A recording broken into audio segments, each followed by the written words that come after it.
आज की कथा में हम सभी बात करेंगे कि हमको लहसुन प्याज खाना चाहिए या हमारे को लहसुन प्याज नहीं खाना चाहिए। यह विषय एक बेहद प्रचलित विषय के रूप में जाना जाता है, जो कि हमारे समाज में एक बेहद बड़ा दायरा और बेहद बड़ा विषय बना चुका है। लहसुन और प्याज, खास तौर से हिंदू धर्म के अंदर काफी कथाएं इसके लिए प्रचलित है कि लहसुन इसलिए नहीं खाना चाहिए, लहसुन इस कारण से नहीं खाना चाहिए। आज उन्हीं सब कारणों को हम आपको बताएंगे। देखिए, सबसे पहले हम आपको यह स्पष्ट करना चाहते हैं कि आप कोई भी कारण जाने, वो कारण का असली प्रमाण क्या है, वो कारण आपको किसी किताब में से बताया जा रहा है, किसी पुराण के अनुसार बताया जा रहा है, या कोई भी व्यक्ति आपको उस कारण को वैसे ही बता रहा है। क्योंकि आप YouTube की दुनिया में या वीडियो की दुनिया में अगर जाएंगे तो उसके ऊपर काफी संतों ने लहसुन और प्याज के बारे में बोला है, जो आज के वर्तमान में काफी बड़े संत बन गए हैं। अब मेरे को यह नहीं पता है कि उन संतों ने कभी कोई पुराण पढ़ा है या नहीं पढ़ा है, इसकी जानकारी मेरे को नहीं है, लेकिन उन्होंने अगर बोला है लहसुन प्याज इस कारणवश नहीं खाना चाहिए, तो उसके ऊपर आपको भरोसा किस आधार पर आप उस भरोसे को कर रहे हैं, और उस संत को भी यह सोचना चाहिए कि वह किस आधार पर जनता को ज्ञान प्रदान कर रहा है कि इस कारणवश यह तथ्य सामने आया है। कुछ संतों का कहना है कि लहसुन और प्याज राक्षस के मल से पैदा हुआ है, इसलिए लहसुन और प्याज को नहीं खाना चाहिए। कुछ संत कहते हैं कि समुद्र मंथन के समय राहु और केतु ने चुपके से अमृत का पान कर लिया था, जिसके कारणवश चंद्र ने और सूर्य ने उनको सेवन करते हुए देखा और भगवान विष्णु ने उनका सर धड़ से अलग कर दिया, और उस समय रक्त जमीन पर गिरा, उससे लहसुन और प्याज की उत्पत्ति हुई। और कुछ कहते हैं कि उस समय झूठी अमृत की बूंदें उनके मुख से गिरी, इससे लहसुन और प्याज की उत्पत्ति हुई। आज इन सभी तथ्यों पर हम चर्चा करेंगे। पहली बात यह है, हम जो आपको यहाँ पर बताने जा रहे हैं, हम आपको प्रमाण सहित बताने जा रहे हैं कि लहसुन और प्याज का सेवन क्यों नहीं करना चाहिए। अब पहले हम आएंगे इन संतों की बातों पर, जिन्होंने यह तथ्य दिए हैं कि ये राक्षस के मल से पैदा हुए हैं, ये राक्षस के अमृत पीने से ये लहसुन प्याज संसार में आए हैं। इस प्रकार का वर्णन कहीं भी किसी पुस्तक में नहीं है कि लहसुन और प्याज राक्षस के मल से पैदा हुए हैं। पहली बात।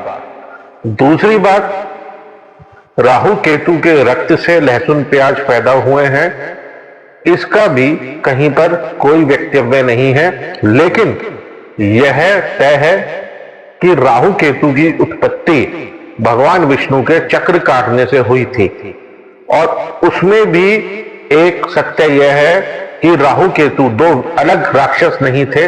राहु केतु एक ही व्यक्ति का नाम था, एक ही राक्षस का नाम था, जिस राक्षस का नाम था स्वरभानु, और उनकी माता का नाम था सिंघिका। सिंघिका के ये पुत्र थे स्वरभानु उसके अंदर जाते हैं, राक्षस की श्रेणी में जाते हैं, और वहां पर जाकर छुपके से देवताओं की पंक्ति में स्वरभानु स्थान ग्रहण कर लेते हैं। और जब भगवान विष्णु ने जब मोहिनी रूप धारण किया और देवताओं को जब अमृतपान कराया जा रहा था, उस पंक्ति में बैठकर स्वरभानु राक्षस अमृतपान कर लेता है, जिसको लेकर सूर्य और चंद्र देख लेते हैं, और सूर्य और चंद्र तुरंत ही भगवान विष्णु को बताते हैं, जिसके कारणवश भगवान विष्णु उसका सर काट देते हैं। लेकिन उससे पहले कहते हैं, और पुराण के अनुसार, कि वह अमृत का पान कर चुका था, इसलिए उसकी मृत्यु नहीं हुई। तो इसलिए धड़ और उसका जो शरीर अलग हो गया, और उसका गर्दन अलग हो गया, जिस कारणवश राहु और केतु दो नाम पड़े। चेहरे का नाम राहु और बाकी धड़ का नाम केतु। इस तरह से केतु की गर्दन नहीं है उसका नाम केतु, और जिसका शरीर नहीं है उसका नाम राहु पड़ गया। इस तरह से दो इनकी उत्पत्ति हुई, राहु और केतु की। स्वर भानु से ही राहु केतु की उत्पत्ति हुई, लेकिन उसके बाद उस पुराण के अंतर्गत यह विषय नहीं है कि उसका रक्त जमीन पर गिरा जिससे लहसुन प्याज की उत्पत्ति हुई, उसके मुंह से अमृत की बूंदें गिरी जिससे लहसुन प्याज की उत्पत्ति हुई। यह भागवत पुराण के अंदर, विष्णु पुराण के अंदर किसी भी तरह से जिक्र नहीं किया गया है। लेकिन लहसुन प्याज ना खाने का मुख्य कारण यह है कि भगवान के पूजन में शुद्धता को एक विशेष महत्व दिया गया है। शुद्धता चाहे वह भगवान के आसपास रखे हुए सामान की हो, आपके स्नान पान की हो, और आपके द्वारा ग्रहण करी गई वस्तुओं की हो। तो दुर्गंध एक ऐसी चीज है जो वातावरण को दूषित करती है, और वातावरण दूषित ना हो उसके लिए लहसुन प्याज के अंदर आने वाली दुर्गंध एक अपने आप में बेहद स्थान रखे है, जिसके खाने से और जिसके प्रयोग के कारण बस वातावरण दूषित होता है, जिसके कारण हम लहसुन प्याज का सेवन नहीं करते हैं।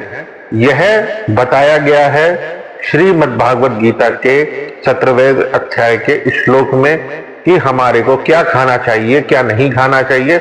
लेकिन श्रीमद् भागवत पुराण में केवल यह लिखा है कि हमको दुर्गंध युक्त भोजन नहीं करना चाहिए। वहां पर भी लहसुन और प्याज नामक शब्द का कहीं भी कोई अर्थ नहीं है, कहीं भी किसी शब्द के बारे में नहीं लिखा, लहसुन और प्याज नामक कोई भी शब्द नहीं लिखा।